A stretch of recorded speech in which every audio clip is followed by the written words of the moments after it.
Some places are abandoned by people, but not by their stories.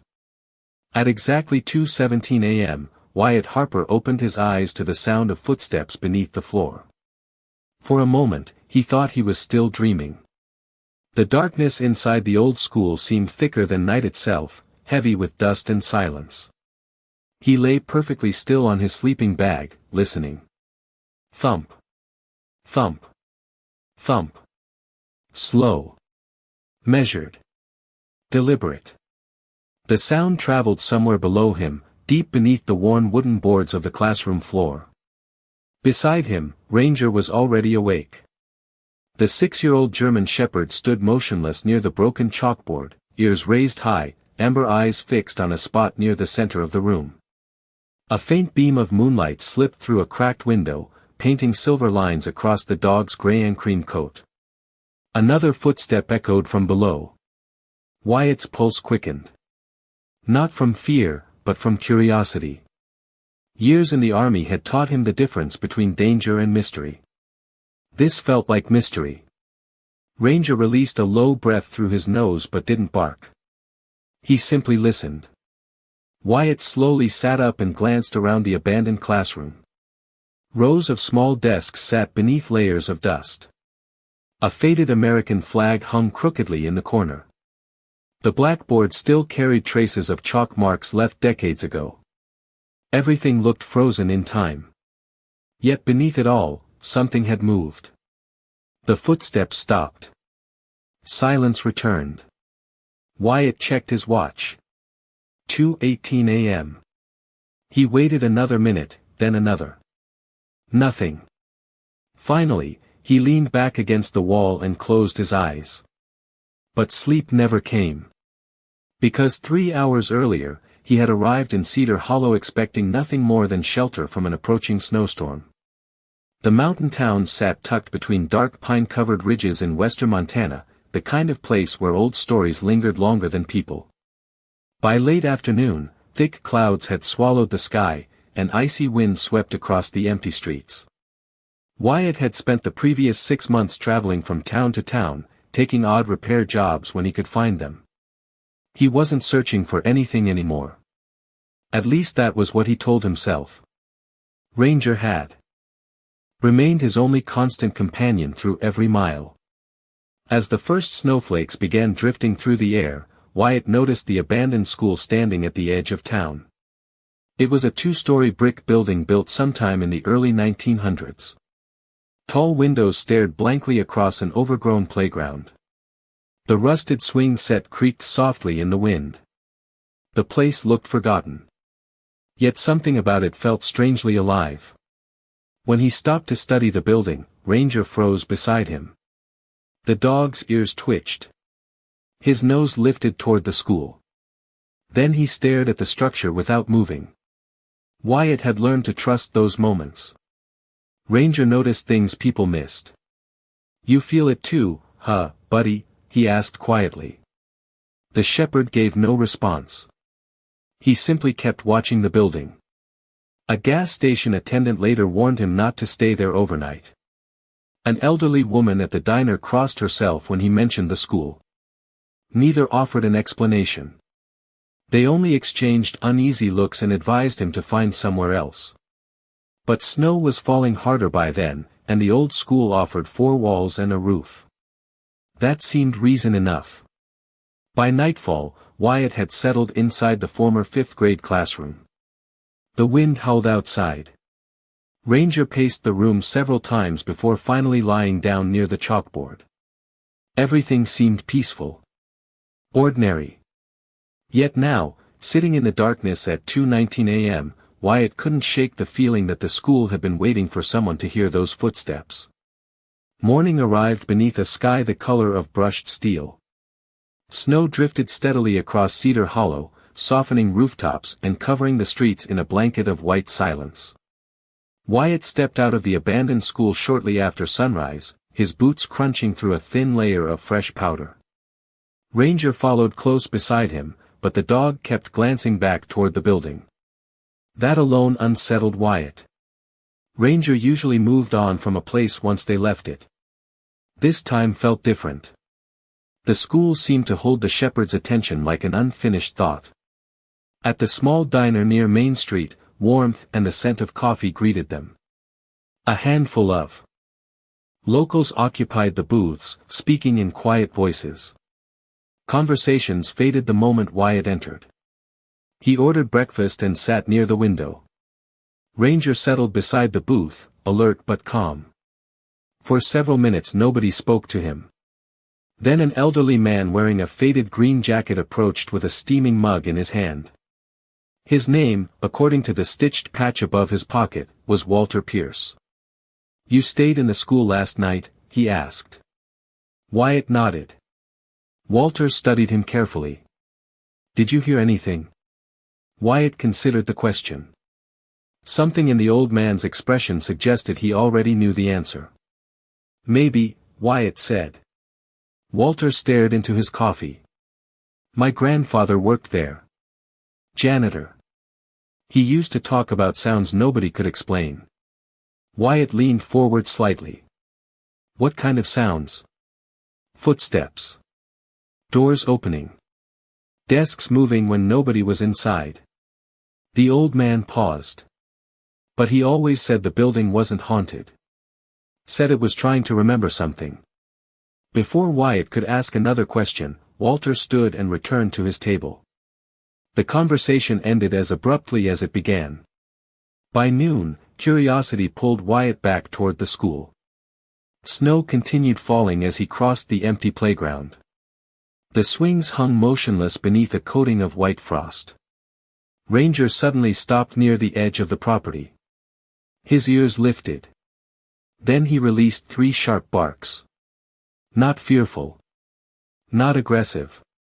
Focused. Wyatt followed the dog's gaze toward a section of ground behind the building. At first he saw nothing unusual. Then he noticed a row of stone markers nearly hidden beneath weeds and snow. They weren't gravestones. They formed a straight line leading toward the rear foundation. Ranger hurried forward. His nose traced the markers one by one until he reached a narrow basement window half buried beneath decades of dirt. Frost covered most of the glass. Wyatt knelt and brushed away enough ice to peer inside. Darkness filled the space beyond. Yet something caught his eye. Scratched into the dusty interior surface of the window were several words. The handwriting looked old. Uneven. Childlike. He wiped away more frost. The message became clearer. "We kept the lesson safe." Wyatt stared at the words. A chill moved through him that had nothing to do with the weather. Ranger lowered his head and sniffed along the foundation. A moment later the shepherd pawed at the snow beside the wall. Underneath, Wyatt uncovered a rusted metal ring attached to a concealed hatch. The hatch blended so perfectly into the frozen ground that nobody would have noticed it without the dog. Snowflakes drifted quietly around them as Wyatt gripped the iron ring. Somewhere beneath the school, hidden below decades of silence, waited the answer to a story that had never truly ended. Wyatt did not pull the hatch open that afternoon. That surprised even him. A year earlier he probably would have rushed underground the moment he found it. But experience had taught him that answers uncovered too quickly often created bigger questions.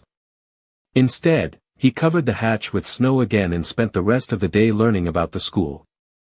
By sunset he sat inside the Cedar Hollow Historical Society, a single-room building tucked beside the town library. Dusty photographs lined the walls. Old yearbooks filled crooked shelves. Ranger lay quietly at his feet while Wyatt turned page after page. What he found changed everything. The school had not closed because of declining enrollment, as most people believed. It had closed suddenly after a dispute involving land ownership beneath the property. The records were incomplete. Entire folders were missing. Several newspaper articles had been removed from archived collections. Someone had spent years erasing pieces of the story. That night, as snow drifted past the windows, Wyatt returned to the abandoned school with a different purpose. He was no longer searching for strange sounds beneath the floor. He was searching for the reason someone wanted the truth hidden. The answer arrived sooner than expected. As he approached the building, headlights appeared through the falling snow. 3 pickup trucks rolled slowly into the parking lot. Men stepped out carrying survey equipment. At their center stood a tall man in an expensive winter coat. Clifford Hayes. Wyatt recognized him immediately from the newspaper article he had found that afternoon. Hayes Development Group had recently acquired rights to the property. Clifford smiled politely when he noticed Wyatt. "Beautiful place, isn't it?" he said. His voice was warm, practiced, almost friendly. "Depends on what you are planning to do with it," Wyatt replied. Clifford glanced toward the school. "Restore it. Preserve local history. That sort of thing." The words sounded reasonable. Yet Ranger rose to his feet and quietly positioned himself between Wyatt and the businessman.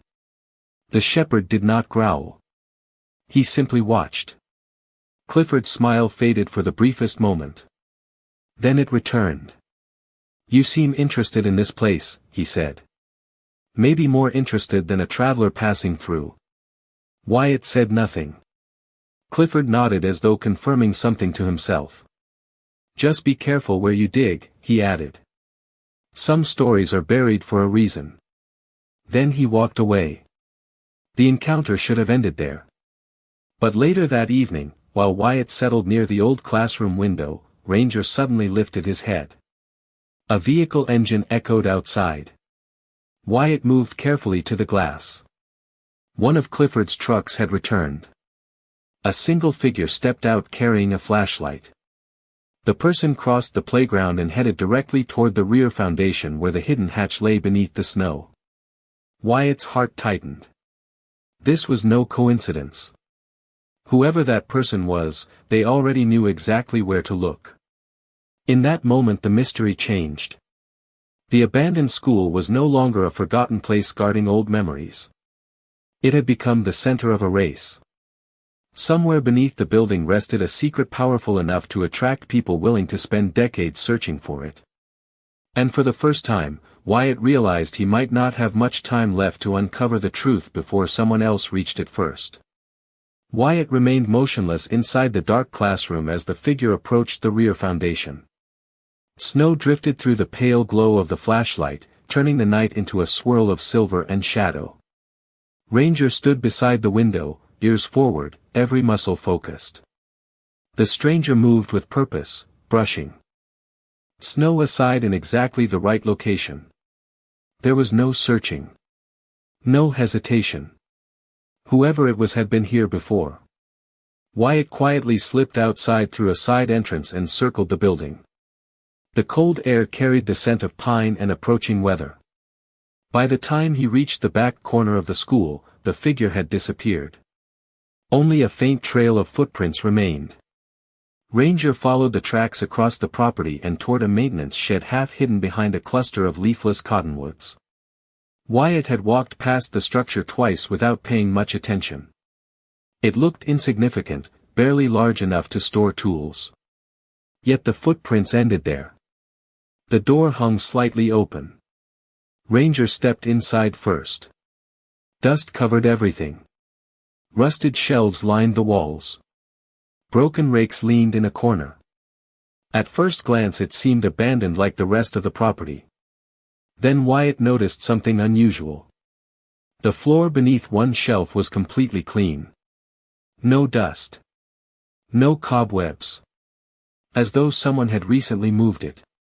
Together, he and Ranger pushed the shelf aside. Behind it sat a narrow metal cabinet built directly into the wall. The lock had long ago rusted away. Inside rested a collection of old school maintenance records bundled with twine.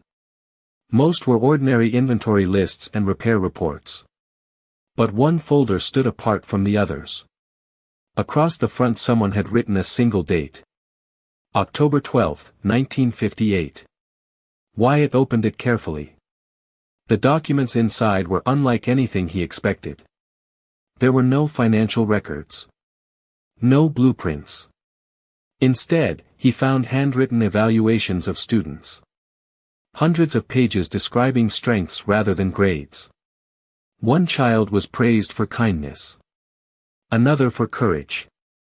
Another for helping classmates during difficult times. The papers felt less like academic reports and more like observations from someone who believed character mattered more than achievement. Tucked inside the folder was a folded map of Cedar Hollow.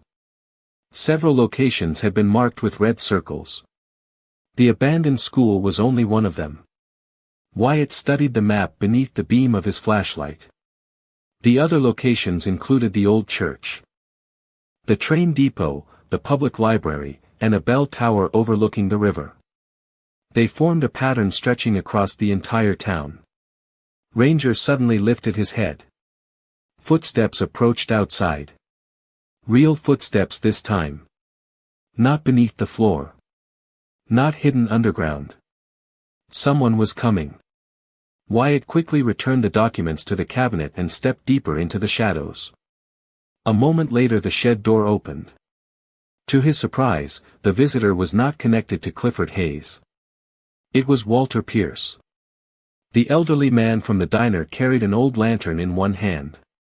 He looked directly toward Wyatt as though he had expected to find him there. "I was wondering how long it would take you," Walter said quietly. Snowflakes drifted through the doorway behind him. His expression carried neither fear nor anger. Only concern. Then he looked at the map in Wyatt's hands and sighed. "You found the first lesson," he said. "Which means the others are already in danger." Walter closed the shed door behind him and lowered the lantern onto a workbench. The warm glow spread across the dusty room, revealing lines of age on his face that seemed deeper than Wyatt remembered. Ranger remained beside Wyatt, watchful but calm. "The first lesson was never the important one," Walter said quietly. "It was only meant to tell the right person where to look next." Wyatt unfolded the map again. Snow tapped softly against the shed roof above them. "Who created these?" he asked. Walter ran a hand across the edge of the cabinet. "A teacher named Eleanor Finch. She believed a town should be judged by character, not wealth. She spent years recording acts of kindness nobody else noticed." Wyatt studied the marked locations. "And the others?" Walter's expression darkened. "That is where the trouble begins." He explained that each hidden lesson contained stories about children who had grown up in Cedar Hollow. Some became business owners. Some became teachers. Some left town entirely. The records had never been intended to create winners or losers. They were meant to preserve something valuable before it disappeared. But over time rumors spread. People began believing the lessons pointed to an inheritance, a fortune, a reward hidden somewhere beneath the town. Wyatt listened carefully. For the first time, he realized the mystery was no longer about uncovering secrets. It was about protecting them. That understanding changed everything. Earlier in the week he would have rushed toward the next location on the map. Now he hesitated. Because every discovery carried consequences. Every name inside those records belonged to a real family. Every hidden document could reopen old wounds or create new divisions. Ranger suddenly lifted his head. Outside, church bells echoed through the snowy evening. Walter glanced toward the sound. "The second lesson is at St. Matthew's," he said. "Or at least it was." Wyatt noticed the choice of words. "Was?" Walter nodded slowly. "Someone got there first." A silence settled between them. This was not the same race Wyatt thought he was running. He had assumed Clifford Hayes wanted whatever treasure people imagined existed. But now a different possibility emerged. What if others were already removing the lessons one by one? What if the real danger was not theft of money but destruction of memory? Walter reached into his coat and removed a faded photograph. It showed a group of children standing outside St. Matthew's Church in the winter of 1958. One face had been circled in pencil. Walter handed it to Wyatt. "That boy became Clifford's father." Wyatt looked closer. The child appeared no older than 10. His smile was uncertain. His coat looked patched at the elbows. He did not resemble the powerful businessman at all. "Why are you showing me this?" Wyatt asked. Walter stared at the photograph for a long moment. "Because Clifford is not searching for an inheritance," he said. "He is searching for an answer." The words lingered in the air. Outside, snow continued falling across Cedar Hollow. Wyatt suddenly understood the conflict ahead was not between good people and bad people. It was between people carrying different versions of the same unfinished story. Somewhere inside the church waited another lesson. Somewhere inside that lesson might be the truth Clifford had spent his entire life chasing. And for the first time since arriving in town, Wyatt was not sure whether finding that truth would heal Cedar Hollow or break it apart. The blizzard reached its peak as Wyatt pushed open the heavy wooden doors of St. Matthew's Church and stepped inside. The sanctuary was bathed in darkness, with only the faint, flickering light of dying candles casting shadows onto the stained glass windows. Ranger walked without a sound, but his nose instantly pointed toward the pulpit. A figure stood there in absolute silence. It was Clifford Hayes. On the oak altar, the second lesson lay wide open. It was not gold or silver, but an old diary belonging to Eleanor Finch, alongside a rusted iron box.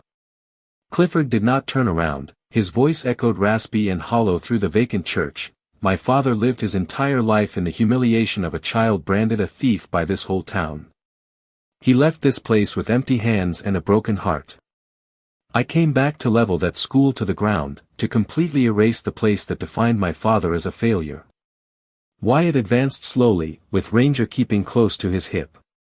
He did not draw a weapon, nor did he utter any threats. Instead, he placed the 1958 photograph that Walter had given him onto the altar, right next to the diary. "Your father was not a thief, Clifford," Wyatt said, his voice low and unwavering. "Read the final page of 1958. With trembling hands, the powerful billionaire turned the fragile pages. Eleanor's neat handwriting emerged beneath the candlelight. Young Thomas Hayes took the blame for his best friend so that his friend wouldn't lose his scholarship. The silent sacrifice of a 10-year-old boy is the greatest lesson in selflessness I have ever witnessed in Cedar Hollow." A suffocating silence enveloped the church. The flashlight in the businessman's hand slipped and clattered loudly against the floorboards. Clifford sank to his knees before the pulpit, his hands clutching the diary tightly. Belated tears began to fall, finally washing away the decades of resentment he had carried. As it turned out, his father did not need an inheritance left behind, he only needed the world to know that his father was a good man. Wyatt watched the man, sobbing silently, then turned to gently stroke Ranger's head. He knew now that this town would not be destroyed. Eleanor Finch's lessons would continue to be kept safe, not hidden away in a dark basement, but within the very hearts of the people who remained. The next morning, the snow stopped. The first rays of dawn pierced through the stained glass windows, warming the entire sanctuary. Wyatt threw his backpack over his shoulder and whistled for Ranger. Together, they took to the road once more, heading toward the distant horizon. The town of Cedar Hollow had reclaimed its memory, and as for Wyatt, he had found the answer to his own journey,